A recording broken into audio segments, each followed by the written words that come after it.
Hello, namaste. How are you all today? Here I'm back with my practice 3. But before I start practice 3, I wanted to answer one question that have been asked several times, and that is how to cut cone, the tip of the cone. And I want to share this information that I don't need to cut it open because I always use my cone open tip. Why I do that, I have actually explained this thoroughly in one of my video, but I decided to explain it here again one more time. So here it is. I have two cone. One cone has an open tip and another cone I cut the tip. Okay, so if you see carefully, the open tip cone, the mehendi flows through it very nicely and very smoothly. It does not remain clinged to the cone tip. But at the same time, if you cut it open, the henna, the mehendi remain clinged to the cone tip. It's a very minor difference, and you can tell this difference only if you have experienced with both type of cones. If you are using your cone open tip, then you can't understand what happens with that closed tip cone. So plus experience with both the way, then you will immediately understand the difference. And that's why the open tip cones are actually very easy to handle, and you can create very nice and clean line using open tip cone. Because in closed tip cone, when you cut it open, the henna keep clinging to the tip, and whenever you try to drape lines, you get you get all broken lines, and that's why sometimes it makes your design look little bit messy. So it's a very minor difference, but it does make major difference in your creation. So first experience, and then you will understand what I am trying to tell you. Okay, let's start with our practice 3. So last time I stopped practice 2 with one challenging flower.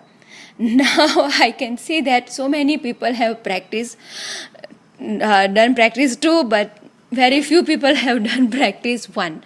So those who have not done practice 1, please go and first do practice 1, practice 2, then come back here, practice 3. So for my all viewers, I am leaving those link of video of practice 1 and practice 2 in a description box. Okay, so practice 2, I stopped with a challenging Gulf flower. We used very simple Gulf flower that has a round petal. Now you can create this round petal actually with 2 techniques.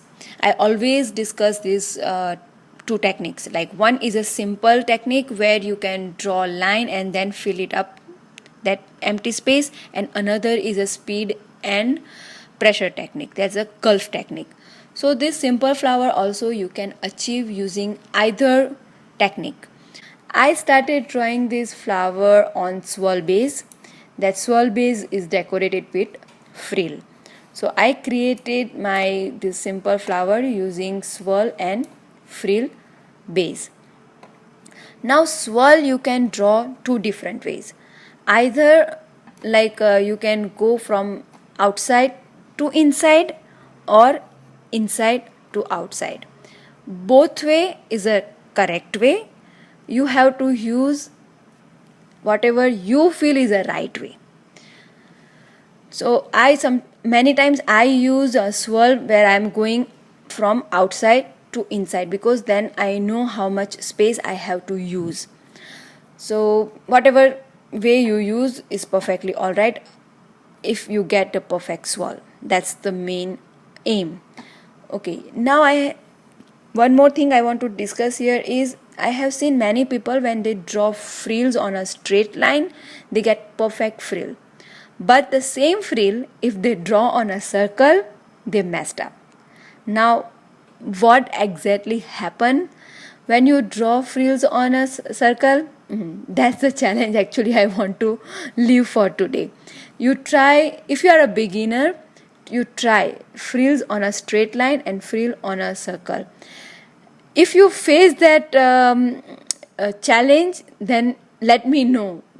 nevertheless, I will definitely explain to you what you are supposed to do when you attempt that frill on a circle. It's a very little bit, very minor thing, but then you can get perfect frill on a circle. So that's the challenge for today. Okay, let's move on to our today's practice. Today we are drawing flower cluster of that simple Gulf flower, and for that I am using a big full flower in a center and two like partial flowers supported on this center flower. Now always remember your petal should be nice fuller petal, because sometimes what happens people just draw thick lines instead of full round petals. Then when the entire design you see, it looks like all the insect like tiny ants are running around the design. So don't do that. Whenever you draw all Gulf elements, please draw those elements fuller. Like here also petal, when you draw perfectly semicircle, then it will look very beautiful. And whenever you use all this flower in a cluster, always try to give them cover line, then it will enhance the beauty of those beautiful petals. So one center flower, then I draw 3/4 flower on top of that flower, and the third flower I drew in the corner of these two flowers. So I have a cluster of 3 flowers. Now this is the center design for our today's practice. Now last practice we did teardrop cluster. So same teardrop cluster we are using with this cluster flower. This is this style of Mehndi design is too much in fashion right now, and same time we want to practice our teardrops also, because as I told you last time, teardrops, they seems very easy but they are not. So yes, we are incorporating those teardrops here, and I like I always say, teardrops always like many time it based on a swirl. So here I am drawing little bit bigger swirl, and on top of that I am drawing 2-3 teardrops. Now if you want, you can do experiment and you can draw more teardrops, you can add more leaves, or you can change the direction, or anything else. You can come up with your any ideas and experiment with this design, because I am going with very basic design, because so many beginners are actually practicing this design, so I have to keep that in mind. So if you are little advanced student, you can experiment with this teardrops. Even as a beginner also, if you are confident with your teardrops and leaves design, I always encourage you must experiment and try few different variation, so that will give you like more practice and more idea how to use this element. Because teardrops we many times use as a stopper design, sometimes we use in between the design when we have to balance with intricate delicate design.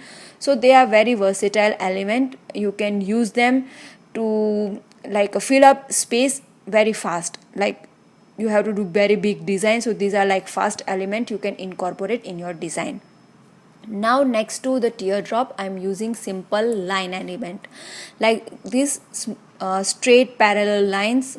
Using them you can create one element. So I am just sharing very one simple way how to use them, and you might have seen me using this type of parallel lines like in triangle shape. You might have seen me using them many times. So with this cluster flower and cluster teardrops, I am incorporating that parallel lines also, and I am decorating them with dots. Actually with this cluster design you can incorporate like paisleys and other filler elements, but I am moving ahead with border design, because we have to practice some filler elements also along with border. And as you know, I always decorate my border with 3 layer lines, 2 thin line and in center 1 thick line, and I always give frill as a decorating elements to this border element. and this time I have used that dot leaves, and if you notice I have given tiny tip to those dot leaves. So this is also one variation of those dot leaves, so you can experiment with it. I am sharing all the different variations with all of you so you can come up with more ideas. All the designs are actually nothing but the ideas of same similar elements, how you use them and how you come up with all the variations. So that's what I'm trying to do here with all the practice, that if you notice we are using very similar elements but everything always in a different way. Now to decorate the border I am using simple swirls. Now it's a little bit tricky how to layer all these filler elements, especially swirls. If you are beginner, I have seen how beginner create mistakes when they are layering all these filler element designs. So watch carefully how I am layering them on top of each other, next to each other, like it seems like they are all one, not leaving unnecessary space in between them. And swirl is an element that actually use our 3 techniques that is essential for mehendi. Those are like speed, pressure and movement. So I have seen how people hand get a little bit shaky whenever they attempt swirl. So swirl is a very good practice. So whenever you practice actually swirl, always go with slow cone method. Go very slowly, taking your time and make perfect circle and perfect lines. So swirls are actually challenging for many beginners, and I have seen actually some established artists also struggling with swirls. And swirls are very useful like a frill element. They are like a filler element, base element for many designs. So whenever you practice these swirls, take your time and give enough practice to this element, and watch carefully how I am layering them next to each other so they looks like one complete element. Because as I said, some beginners always do mistakes, like they don't layer next to each other, they always layer them on top of each other like in a one line. And what actually happen is that it leaves empty space in between, so it doesn't look like one entire family. It looks like okay, they are standing in one queue for something. So avoid doing that. And if you want to practice your filler element, I would suggest draw one circle or a square and try layering them, and they should look like one entire family, not strangers standing in a one queue. So keep enough time to all these practices. And that swirl, big swirl near teardrops, I am filling that element with a stippling. Stippling is a dot shading technique. And near base I am keeping them little bit clustered together, like near to each other, and the way they are going away they are like spreading out, so it gives actually the look of depth. It's one kind of shading technique. So I hope you like my this practice. I know it's a very small practice, but I don't want to rush it, because I want to give beginners enough time to practice till they actually get a perfection. So that's why I'm going really very slowly. So keep practicing till I come back with another practice, another video. So bye bye everyone. See you. Take care. Goodbye. Thank you everyone.